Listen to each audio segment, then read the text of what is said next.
আমার ভ্রমণের ডায়েরি চ্যানেলে আপনাকে স্বাগতম। আজ আমরা এসেছি ঐতিহাসিক শহর বারাসাতে। বারাসাতের হেস্টিং হাউস। বারাসাতের হেস্টিং হাউস হলো লর্ড ওয়েন হেস্টিংসের একটি ঐতিহাসিক বাগান বাড়ি।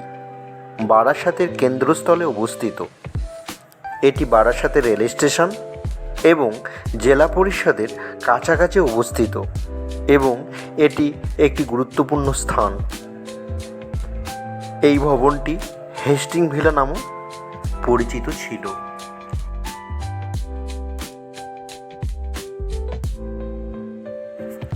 বারাসাতের এই ঐতিহাসিক বিল্ডিংটি দোতলা, প্রাচ্যত্য শিল্প স্থাপনায় নির্মিত।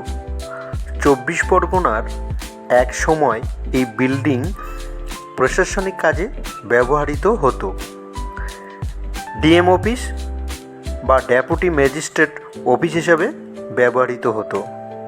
এই হেস্টিংস বাগান বাড়িতেই চাপা ও ডালি নামে দুজন নর্তকী থাকতেন।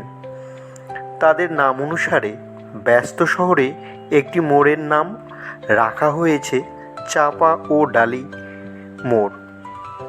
বারাসাতের তিতুমির কৃষক আন্দোলন ইংরেজরা এখান থেকে নিয়ন্ত্রিত করতেন।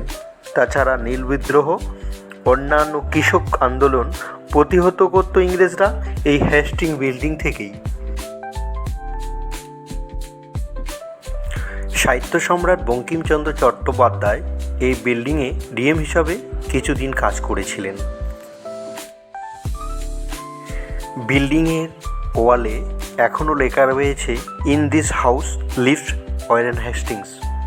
বিল্ডিংয়ের আনাচে কানাচে প্রাচ্যত্বের শিল্প স্থাপনার নিদর্শন আমরা খুঁজতে পাই।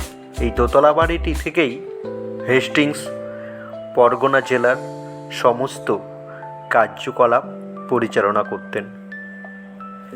নমস্কার।